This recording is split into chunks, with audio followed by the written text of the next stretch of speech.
Hey, welcome back to the African Homestead. This is Eric. It is time for another first Q&A.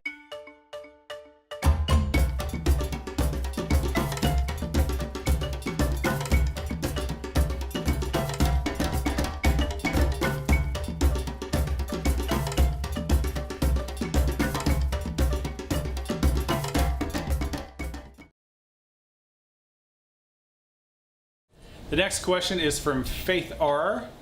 And she asks, how stable is Liberia these days? Are you going to adapt any farming practices that Liberians use, or are you going permaculture all the way? A couple great questions. One, as far as stability within Liberia, it's very stable now. We just went through a presidential election, and for those of you who don't know the history, I'll do a super short history. But from 1980 to 1990, there was a dictatorship. And then a civil war broke out in 1990, and that lasted on and off for about 14 years. Then President Taylor, who was elected during the Civil War, he actually was convicted of crimes against humanity and is serving multiple life sentences. He was convicted at The Hague, and so that's some of the history. It was a very brutal civil war. So at the end of the war, they had an election and elected Africa's first female president, and her name was Ellen Johnson Sirleaf. Or is Ellen Johnson Sirleaf, and she was president for 12 years, had served 2 terms. And one thing that was really encouraging is we just had an election last year, and in January of this year there was a changeover of power from actually an opposition party won the election, and there was a peaceful transition of power. And so far things are looking very, very great. And as far as farming practices are concerned, one of the things that I've learned, I'm kind of glad that we didn't jump directly into farming and agriculture in Liberia. We've been here for 6 years. We've done some gardening. We've gotten involved with some small-scale farming. But a lot of that time we have spent observing and learning. And a lot of, you can come into a situation and say, I know what you need.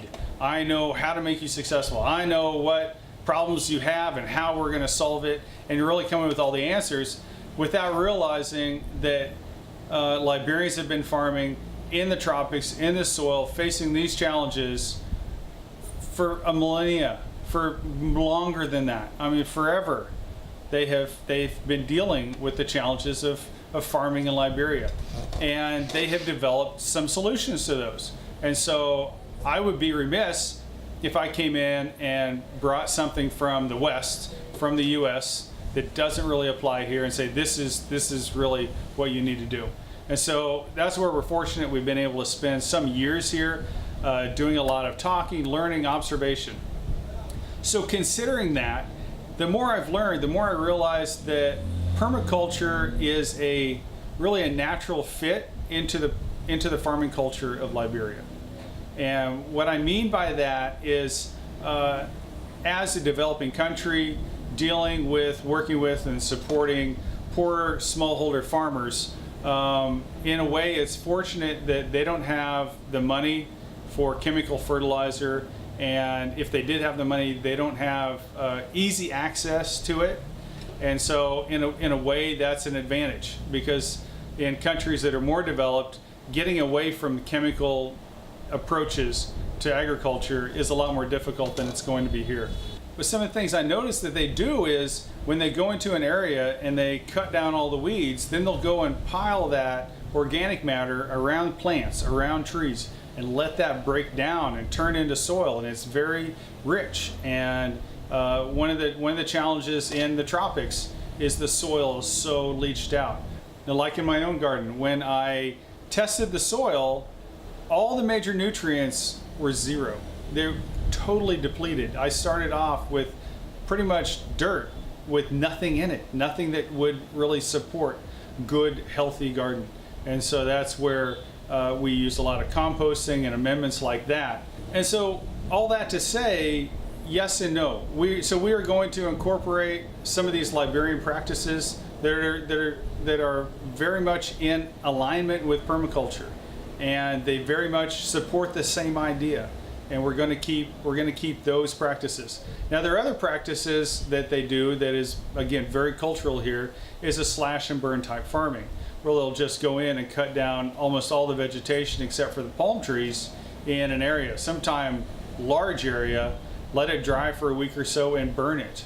And what that gives them is it kills the pests, it kills the weeds, and it provides them with ash, but it also kills the biology in the soil. And all of that organic matter is not allowed to break down and build the soil. And the soil is exposed to the sun and the rain and the wind. And so after 2 years, most farmers walk away. And that's one of the challenges here, is we want to come in and bring practices that don't involve slash and burn, that involves a way to work with nature and turning problems into solutions and bringing a lot of the principles that we have with permaculture. So really putting the two together where it makes sense.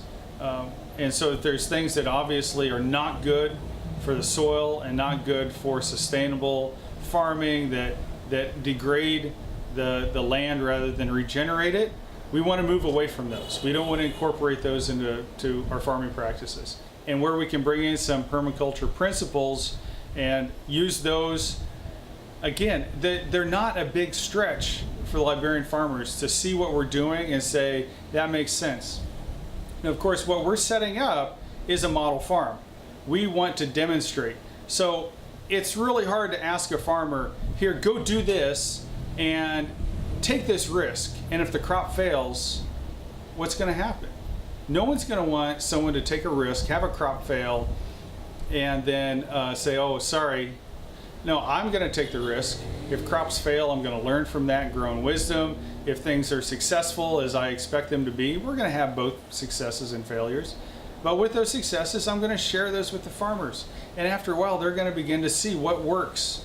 And they're going to be able to see that there is a sustainable way that we continue farming ground and not going and chopping and burning the rainforest. Okay, and the next question is from Two Dogs. Hey, man.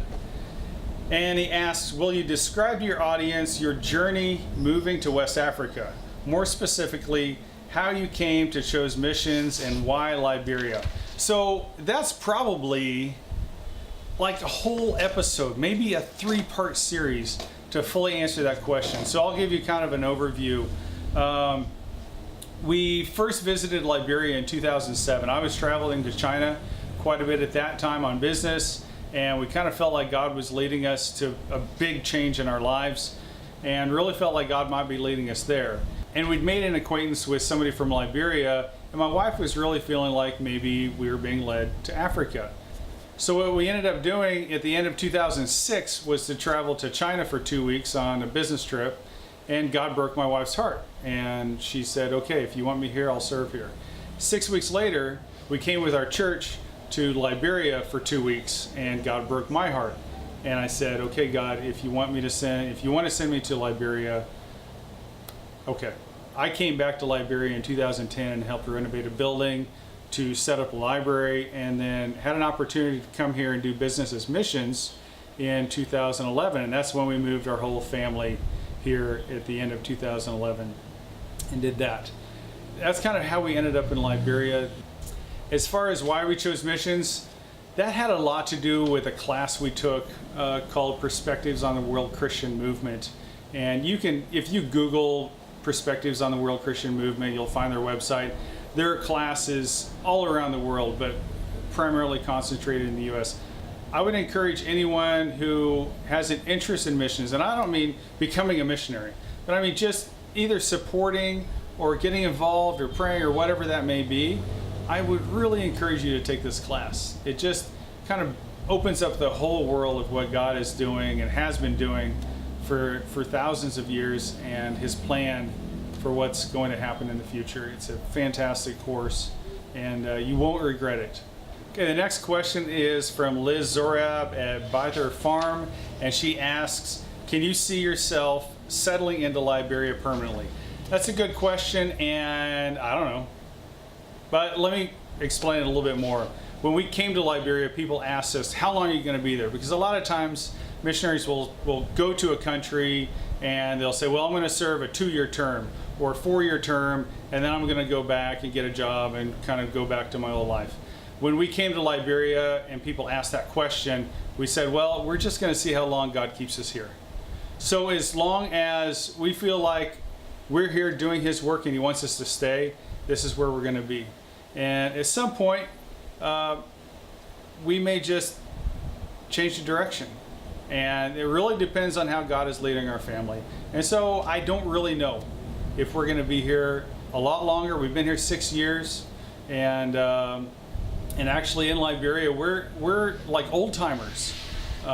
There's just a couple of families, expat families, that have been here longer than us, but the vast majority will come for 1 to 3 years and either leave as planned, or leave because of health problems, or leave because of burnout. It's a hard place to live, but it's also a rewarding place to live. And so we don't really know. We're just going to see where God leads us and continue to follow Him.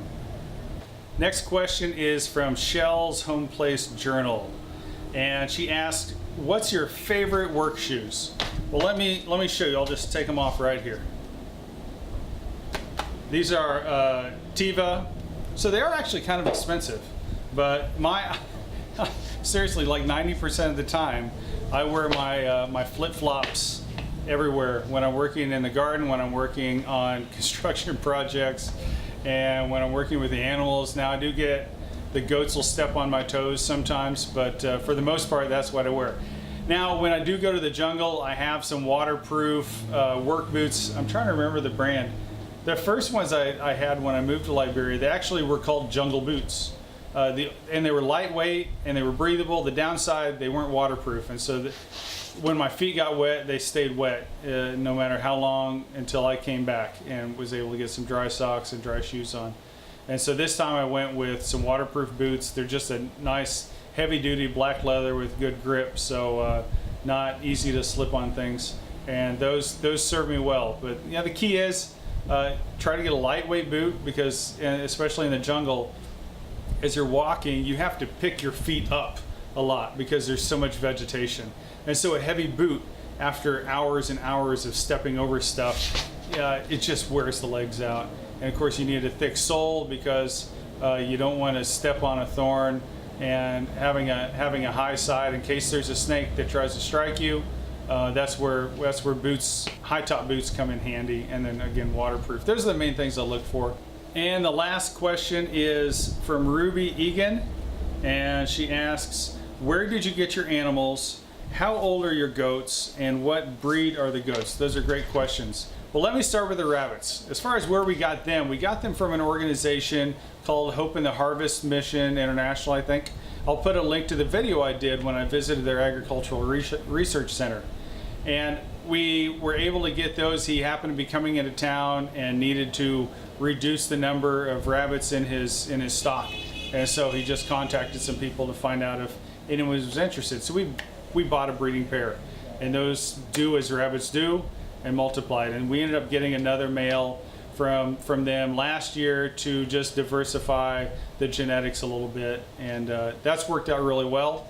And we've started butchering and processing those rabbits, learning how to cook them. And so we're at the point now where we're able to teach people how to raise rabbits, how to breed rabbits, how to butcher rabbits, how to cook rabbits, so that can be, brought into their diet. And it's something that not only will help with the health of their families, but also help with the livelihood as they start to sell rabbits, or set up a little cook shop and sell cooked rabbits. As far as the goats are concerned, we actually haven't had to buy any goats because they've been given to us as gifts. It's one of the, I think, perks of helping people is sometimes the way they say thank you is more than just saying thank you. And so we have received several goats as gifts. Now, as far as the breed of the goat, it's the West African dwarf. And I don't think those are too common in the States. The Nigerian dwarf is, which is an offshoot, a descendant, I don't know how to say that, but it is taken from the West African dwarf. And those are known for being great milkers, very rich milk, great for making cheese, and so we're really looking forward to that. We have 2 goats, 2 females and 1 buck, and the does are both pregnant. One is really pregnant, and hopefully here in the next month or so, she's gonna give birth. So as big as she is, and judging from the signs, she's not ready to give birth yet, there's a good chance that she's gonna have twins or triplets. So we're looking forward to that. I have to build a stanchion for milking. And as I've mentioned in previous videos, goat milking is something that doesn't happen in Liberia. The organization up in Ganta that I made the video about, they milk goats. We're going to milk goats. And as far as I know, no one else is milking goats or promoting the milking of goats. And so it is a great opportunity. And as you know, goat milking is becoming more common in the US. It's always been common in various countries in Europe. It's common in other countries in Africa. Even some neighboring countries to Liberia milk goats. But within Liberia, nobody does it. And it's a great opportunity for nutrition, an opportunity for making goat milk products, and so improving livelihood. And it's also a great opportunity for infants who don't have access to breast milk, either because their mother died in childbirth or because there are multiple births. Twins and triplets are very common here. And so sometimes the mom just doesn't have enough milk. So goat milk is very easily digestible, even for a newborn infant. And so we have to find a safe way to process the goat's milk and teach it in a way to make sure that we're not dealing with illnesses. So that's going to be one of the challenges of bringing in something new like milking goats, is making sure that it stays safe. So that's it. Thanks for joining me today on First Q&A. I really appreciate all of you who asked questions. We're going to do it again on the 1st of next month. And so just be thinking about any questions you may have. And if you haven't already subscribed to the channel, click the subscribe button below. And if you'd like a notification every time we post a video, ding the bell. Thanks a lot. Have a great week. Bye-bye.